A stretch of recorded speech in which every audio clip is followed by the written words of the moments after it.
অন্ধ অভিমানকে যুক্তি দিয়ে কে দমন করতে পারে?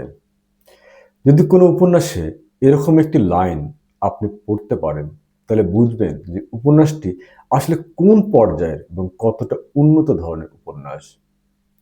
জি, আজ আমি ঠিক সেরকমই একটি উপন্যাস উপস্থাপন করছি। তার আগে জানিয়ে দেই যে প্রমোদ কুমার বন্দ্যোপাধ্যায় নামে বাংলা সাহিত্যে একজন বিখ্যাত লেখক ছিলেন, যার সম্পর্কে আমরা জানতে চাইলেও খুব কম জানি।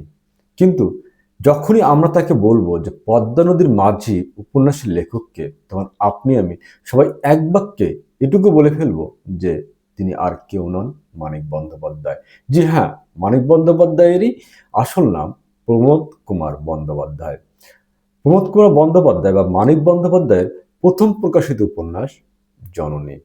উপন্যাসটি প্রকাশিত হয় 1935 সালে। এই উপন্যাসের মূল চরিত্র শীতল।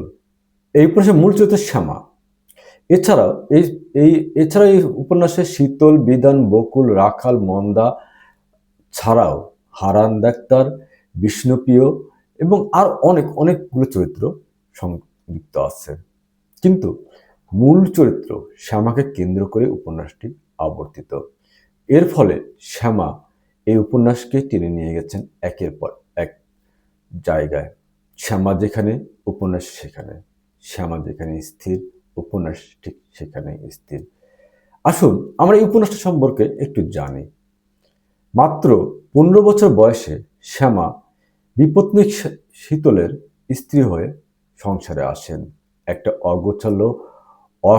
অগোছালো সংসারের দায়িত্বভার গ্রহণ করে সে, একটা ছোট্ট মেয়ে।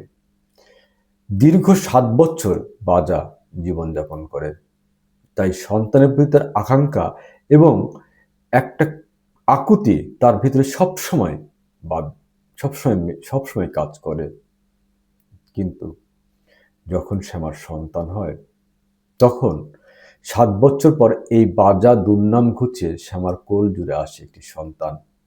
শ্যামা তখন আনন্দে উচ্ছ্বাস নারী, যার প্রাপ্তি বলতে সবই আছে। কিন্তু সেই সুখ তার বেশি দিন স্থায়ী হয় না। মাত্র 12 দিনের সংক্ষিপ্ত জীবনযাত্রার মাধ্যমে শেষ হয় শ্যামার প্রথম সন্তানের জীবনযাপন। এরপর উপন্যাস চলে যায় ঠিক 2 বছর পরের ঘটনা দিয়ে। কারণ এবার শ্যামা আবার মা হয়েছেন। আর এইবার মা হবার পর থেকে শ্যামা যে কাজটি করেন সেটি হচ্ছে যে শ্যামা প্রথম সন্তানের মতো করে আর আকুতি এবং ভালোবাসা নিয়ে দ্বিতীয় সন্তানের ক্ষেত্রে নিজেকে আর প্রেজেন্ট করতে চান না। কারণ প্রথম সন্তানের প্রতি তার যে ভালোবাসা, তার ভিতরে সবসময় ভয় কাজ করে এই দ্বিতীয় সন্তানটি হয়তো বাঁচবে না। কিন্তু ধীরে ধীরে যখন এই সন্তানটি বড় হয়ে ওঠে, ততদিনে শ্যামা আরও 3টি সন্তানের মা জননী হয়ে পড়েন। তারপরেও শ্যামার মনে জাগে যে যদি আরো একটি সন্তান হতো। হ্যাঁ, সেই স্বপ্নও শ্যামার পূরণ হয়। কিন্তু সর্বশেষ সন্তানটি হয় অন্ধ। কিন্তু অন্ধ হলেও একজন মায়ের কাছে সেই সন্তানের ভালোবাসার কমতি কখনোই থাকে না। অর্থাৎ একজন জননী হিসাবে শ্যামা সার্থক। কিন্তু জননী হিসেবে সার্থক হলে শ্যামা কি স্বামীর কাছে সার্থক?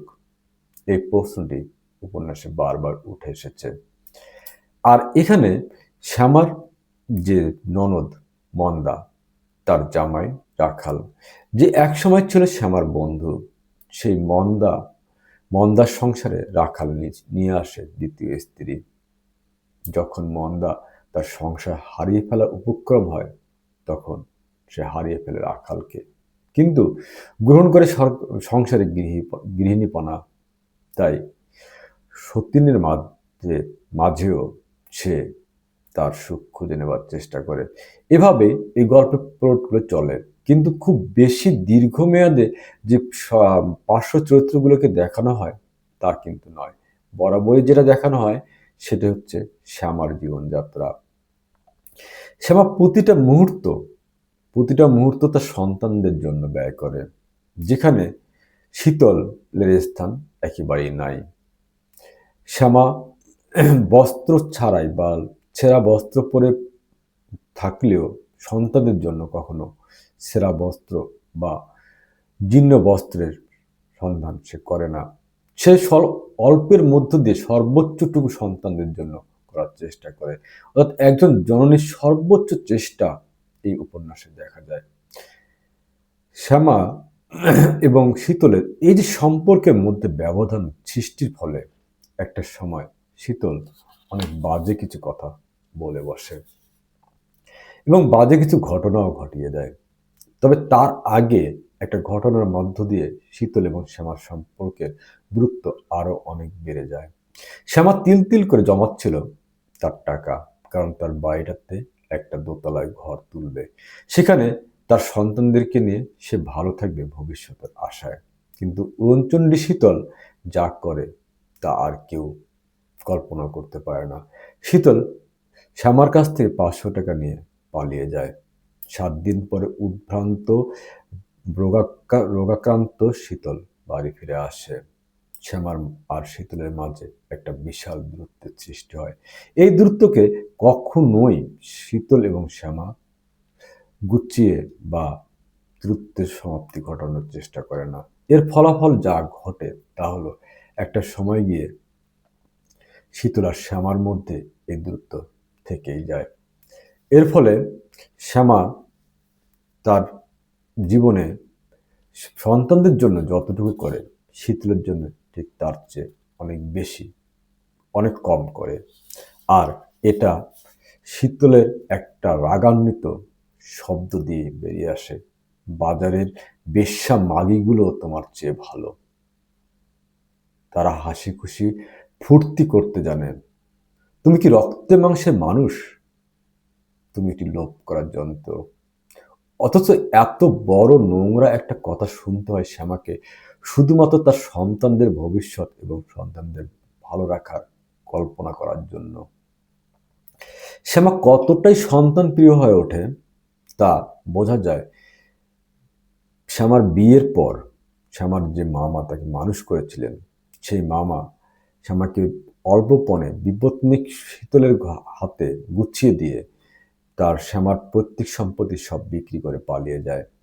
কিন্তু যখন শ্যামার 22 বছর সংসার শেষে সে ফিরে আসে, শ্যামা গৃহিণী হিসাবে যথেষ্ট পাকা হলেও, জননী হিসাবে যথেষ্ট পাকা হলেও তার আশা থেকে যায় প্রত্যেক সূত্রে প্রাপ্ত সম্পত্তি হয়তো সে ফেরত পাবে। কিন্তু এবারও ঘটনা ঘটে ভিন্ন।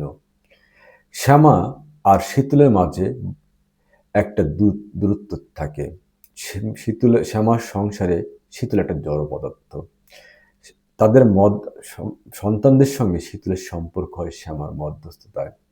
শীতলের একমাত্র সঙ্গী তার স্ত্রী, তার সন্তান, মেয়ে সন্তান বকুল। সে বাপ নেওটা, কিন্তু শ্যামা চায় যে সেই বকুলকেও শীতলের কাছ থেকে হরণ করতে। আর এর জন্যই সে তার মামাকে দিয়ে বকুলকে তার ননদের বাড়ি বনগাঁয়ে পাঠিয়ে দেয়। আর এটি নিয়ে শীতল ভয়ঙ্কর রাগান্বিত হয়ে ওঠে। সে প্রেস থেকে 5,000 টাকা চুরি করে শ্যামার হাতে 1,000 টাকা দিয়ে বনগাঁ থেকে বকুলকে নিয়ে পালিয়ে যায়। প্রেসের মালিক তার বিরুদ্ধে মামলা করলে সে নিরুদ্দেশ হয়। একটা সময় যখন শীতল আর বকুলকে ভালো রাখতে পারতেছিল না, তখন ফেরত আসে। ঠিক ফেরত আসার দিনেই শ্যামা আর শীতলের মাঝের যে দূরত্ব, সেটা যেন মাত্র 1 ঘন্টায় অনেকটা কমে আসে। কিন্তু বিধি বাম, ঠিক সেই রাতেই গ্রেপ্তার হয় শীতল। জেলে চলে যাওয়ার পর শ্যামাকে শুনতে হয় অনেক অপবাদ আর বিধান, যে বিষ্ণুপ্রিয়ার ভাতিজা শঙ্করের সঙ্গে স্কুলে যাতায়াত করত, সেই বিধান আর শঙ্করের সঙ্গে যেতে পারে না। বিধান ভালো স্কুলের পরিবর্তে ভর্তি হয় একটা কম দামি স্কুলে। কিন্তু শ্যামা এর পরেও শ্যামা চেষ্টা করে যায় সন্তানদেরকে ভালো রাখার জন্য। অথচ অসহায়ত্ব আর সবকিছু মিলে যখন সে তার মামার উপর ভর করে, ঠিক সে সময় চুরি করে রাখা 1,000 টাকাও ধ্বংস করে দিয়ে মামা বাড়ি থেকে চলে যায়। শ্যামা যেন একটা অকুল পাথারে পড়ে। ঠিক সেখানে এসে একমাত্র মা তার সহানুভূতি একজন মানুষ হয়ে দাঁড়ায়, হারান ডাক্তার। হারান ডাক্তার শ্যামার বাড়িটা ভাড়া করে দেওয়ার চেষ্টা করে। যখন ভাড়াটে পাওয়া যায় না, তখন শ্যামাকে মাসে মাসে 25 টাকা করে বাড়ি ভাড়া পাঠিয়ে দেয়। শ্যামার কাছে যেন এটাই বেঁচে থাকার অস্ত্র। এটা দিয়ে সে তার সন্তানদের পড়াশোনার খরচ চালানো এবং তাদেরকে বড় করার চেষ্টা করে। একটা সময় গিয়ে শ্যামা বাধ্য হয় বাড়িটা বিক্রি করতে, কারণ ততদিনে শীতল জেল থেকে বেরিয়ে এসেছে। লজ্জায় শীতল আর কখনোই শ্যামার কাছে যেতে পারে না। আর শ্যামা এই সময়কালটা আশ্রয় হয় তার ননদ মন্দার বাড়িতে। রাখাল মোটামুটি একজন ধনী মানুষ এবং সচ্ছল পরিবারের, তার সরকার আছে, যার ফলে রাখালের আয়ের অভাব ছিল না। কিন্তু যে ঘটনাটি ঘটে, মন্দার বাড়িতে ননদ বউ ভাবি হয়েও শ্যামা একজন কাজের ঝি হিসাবে জীবনযাপন করতে থাকে। তারপরেও শ্যামা এটা ওটা চুরি করে সন্তানদেরকে খাওয়ানোর চেষ্টা করে। সে নিজে কখনো, এর জন্য মন্দার অসংখ্য গালিগালাজও তাকে শুনতে হয় এবং বাড়িটি বিক্রি করে শ্যামা তার সন্তানদের পড়াশোনার খরচও যেমন চালায়, ঠিক তেমনি বকুলকে বিয়ে দেয়। ঠিক সে সময়ে তৈরি হয় শীতলের একজন বন্ধু। সেটি একটি কুকুর, যে সবসময় অসুস্থ শীতলের পায়ের কাছে গুটিসুটি মেরে বসে থাকত। শীতল তার জীবনে মাত্র দুজন বন্ধুই পেয়ে যায়। এক হচ্ছে বকুল, আর দ্বিতীয়টা হচ্ছে এই অবুঝ কুকুরটি। কিন্তু শ্যামাকে সে আর কখনোই পায় না। শ্যামার যে শীতলের প্রতি ভালোবাসা ছিল না তা কিন্তু নয়, কিন্তু জননী হিসাবে এবং একজন পাকা গৃহিণী হিসাবে শ্যামার যা ছিল তার অর্ধেক মাত্র শীতলের জন্য বরাদ্দ ছিল না।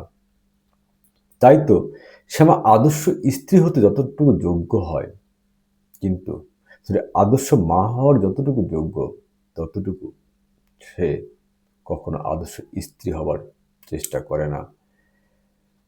শ্যামার এই প্রখর জীবনটা আসলে একটা করুণ ট্র্যাজেডিক দিন দিয়ে, প্রতিটি দিনের একটা ট্র্যাজেডিময় মুহূর্তে বর্ণনা দিয়ে এগিয়ে যায়।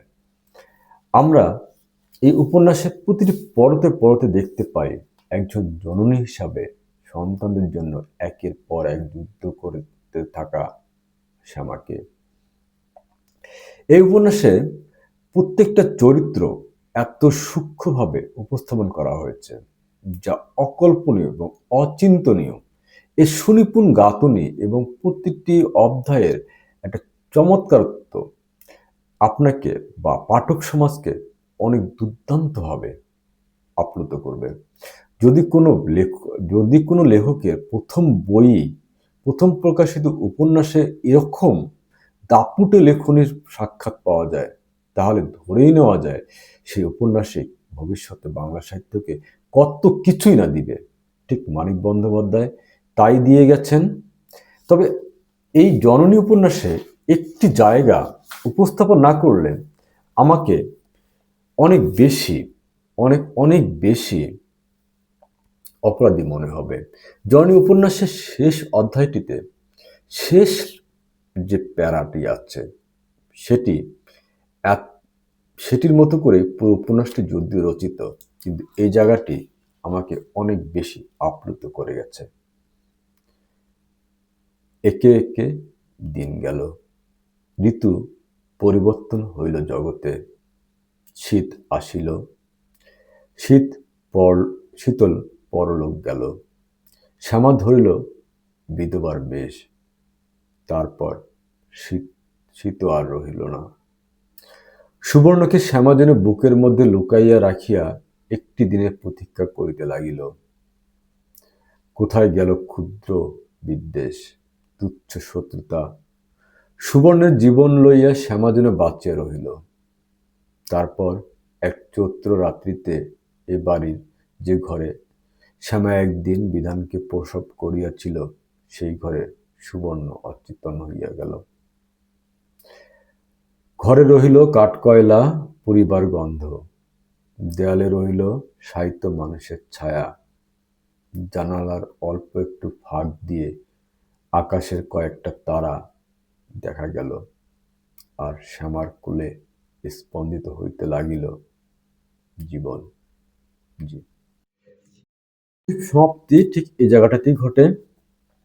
আর এভাবে একজন জননীর পরে আরেকজন জননী তৈরি হয়, ঠিক সেটাই এই উপন্যাসে উপস্থাপিত হয়েছে। আজ আর নয়, আজ এখানেই। আগামীতে আবারও আসছি নতুন একটি উপন্যাস নিয়ে। ততক্ষণ পর্যন্ত সবাই ভালো থাকবেন। নিজের মানসিক সুখের জন্য অনেক অনেক বেশি বই পড়বেন। সবাইকে ধন্যবাদ।